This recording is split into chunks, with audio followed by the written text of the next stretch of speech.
Roman period as well, the most important of which is a temple of Neron. Elminia Governorate is one of the richest cities of Egypt in the field of monuments. It's characterized by joining between ancient Egyptian and Greek and Roman and Coptic and Islamic monuments. The mountainous area, 10 kilometers northeast of Elminia, comprises a monastery where Egyptian monks lived secluded from the modern crowded world.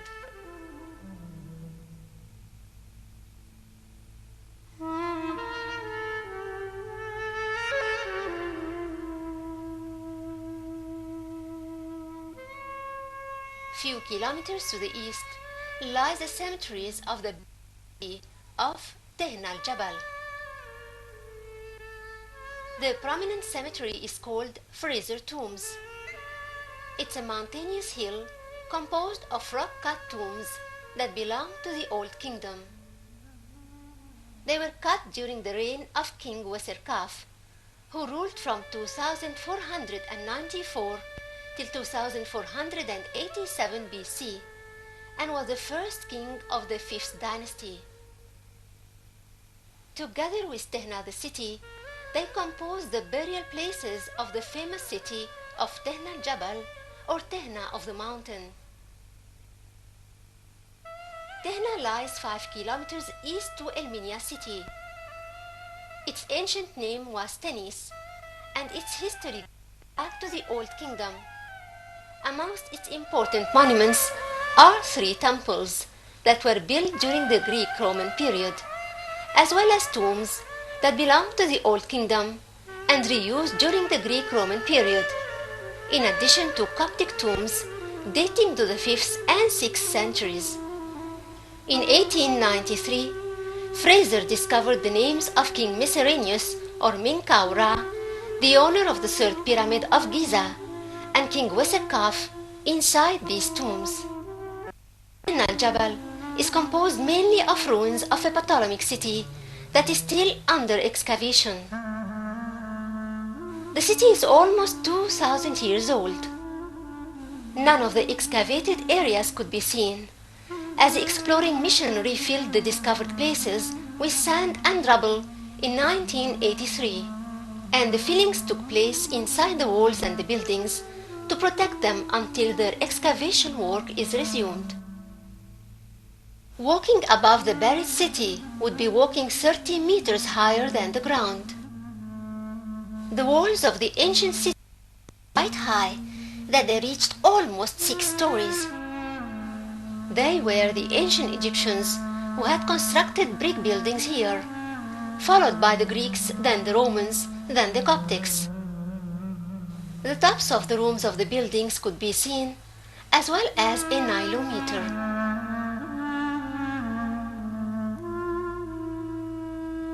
The ruined city comprises 3 temples that belong to the Greek-Roman period, the most important of which is a temple that lies in the northern part of the city. It's a temple of the Roman Emperor Neron. Beside it is a temple constructed previously to the Roman era. It's a temple of King Thutmose III from the New Kingdom. This king was famous of his campaigns and travels in and out of Egypt. He had ruled from 1458 till 1427 BC. Neron temple is reached through steps that lead to an open court.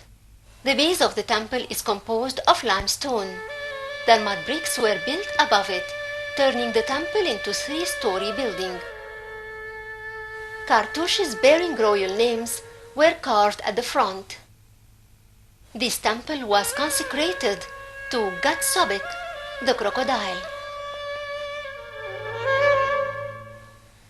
Sobek is one of the most important ancient Egyptian deities that was worshipped in the shape of a crocodile since the prehistoric ages. According to his nature, he was a god of water and the lord of the marshes where he dwells. His cult started in El Fayoum since the first dynasty and was mentioned in the pyramids texts as the son of goddess Neith.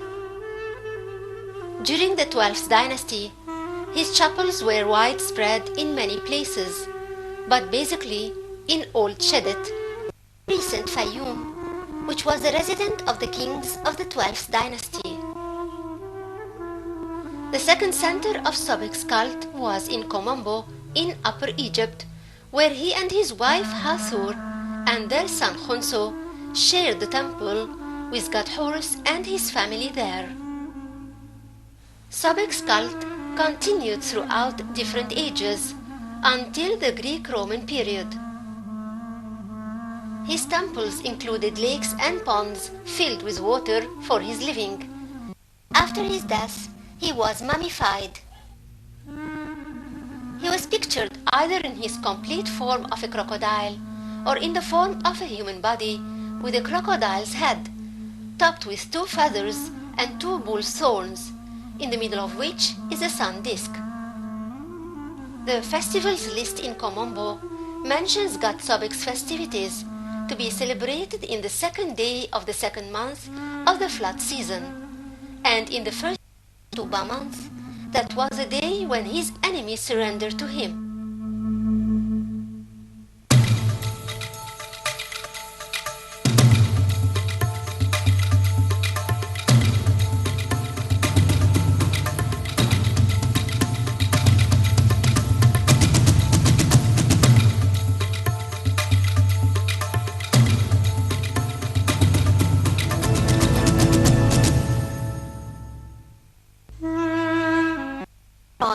Was a Roman emperor who ruled Egypt from 54 to 68 AD. Although he was known for his instability and extremism, yet he was interested in literature and art. His major constructional building in Egypt was in Tehna, in El-Minya Governorate. His temple was consecrated to god Sobek the crocodile. Offerings were to Sobek inside the sanctuary, where they were placed above the altar. God Habi, the Nile god, kneels down by the entrance, holding a tray bearing symbols of the cities of Egypt. In front of him are 2 cartouches of Emperor Neron.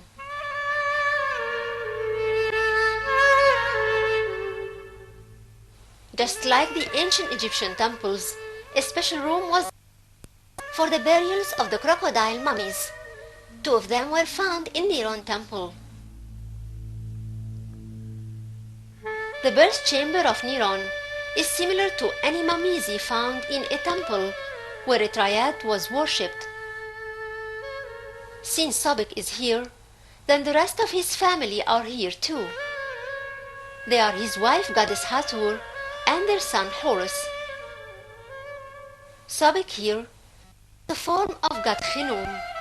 Other gods are there too, like god Anubis, the god of the cemetery. The mamizi of Neron's temple is a way by which he tried to legitimize his ruling to the country, which was passed to him after he married the daughter of Emperor Claudius. Being born as a son of a god, he would have the right to rule. It was offered to him by the gods and goddesses of Egypt.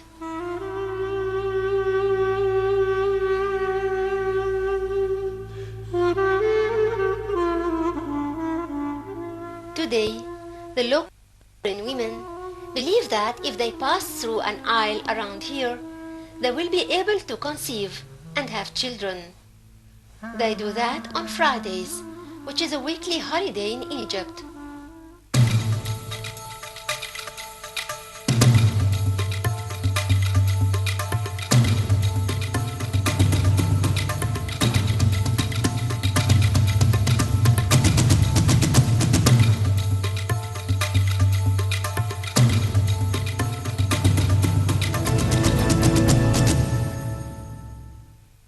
So, hello and welcome to Egypt. Where are you from? I'm from France. Have you been to Egypt before? No, it's my first time. What have you seen so far? I have seen Cairo and Aswan. and I arrived in Luxor yesterday evening. Okay, what about Luxor? What have you seen in Luxor?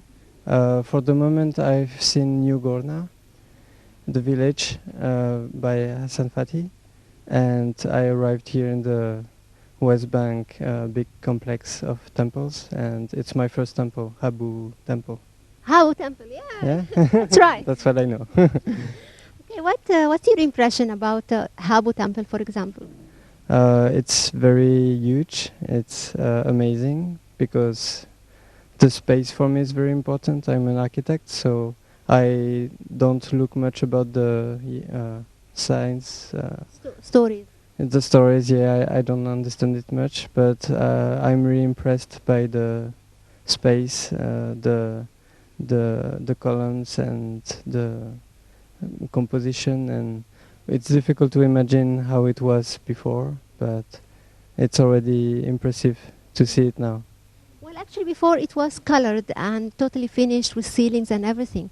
But when you think that all this work was done by hands thousands of years ago, what's your opinion about that? Oh, it must have been a great time. A very, very long work. From an architect point of view, you can see that these buildings are still existing in a very good condition till today. What do you say about that? That's a great job. A great. It has been done very well. If it remains still today. Well, I think it's difficult to keep it in good state, because It's an open air.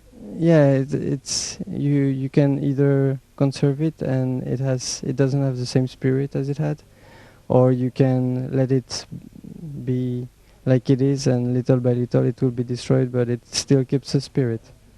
All right. So you think that they need to be more preserved than being kept in open air? I don't think it needs to be more preserved. Okay. I think it's alright like this. It's all right like that. Yeah, maybe the stones themselves, they don't need anything. They're the witness of the time passing by, but maybe the environment around the temples should be preserved, like less mass tourism, with less buses and less trash on the streets. So I think Egyptian people are very nice, and tourism is sometimes one side is good, one side is bad. Yeah. So it would be good for Egypt to have a more sustainable tourism from now. Yeah, we also hope so. Thank you so much for our guest from France today.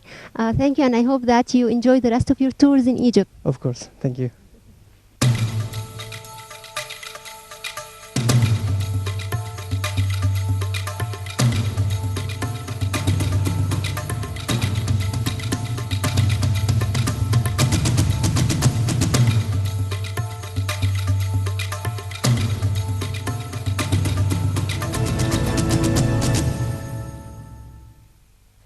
This is one of the most ancient ruins of Tehna al-Jabal, 12 kilometers northeast of Elminia.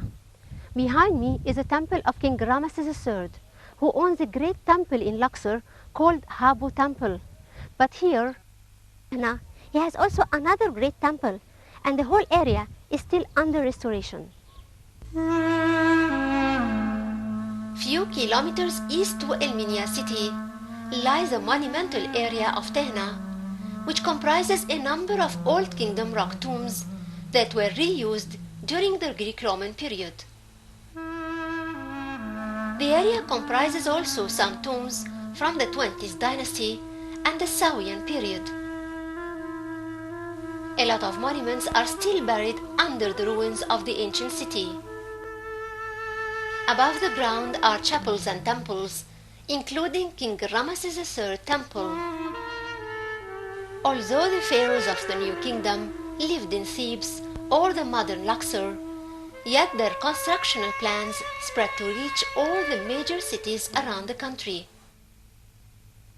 Ramesses III owned a complete settlement in the west bank of Luxor called Habu city. There, he had constructed a memorial temple consecrated to god Ammon. His temple there is unique, with its out-of-the-stereotype pylons design, as its front walls are two giant fortress gates. In Tehna, Ramesses III temple is unique as well as Habu. It's totally cut out in the rocks. The columns are topped with the known Hathoric heads, which holds Hathor's face and the cow's ears. In the open court of the temple, there is a shaft in its middle, which could be consecrated to the burial of the animal selected by the priests to be sanctified. Behind the open court is the sanctuary, where the altar is found. This temple was well known during the Middle Kingdom, as it's built over the ruins of a temple that belonged to that period.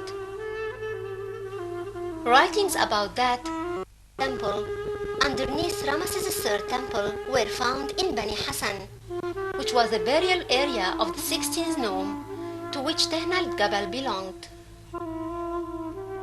In the small temple beside it, many sacrificial elements and offerings were found. Excavations have been done in 1983 by a Japanese geological expedition. Beyond doubt, this monumentally rich ground needs a lot of work concerning excavations and restorations, for it's composed of several layers of civilization buried on top of each other and belonging to the ancient Egyptian history, starting from the beginning of Zero Dynasty till the late period.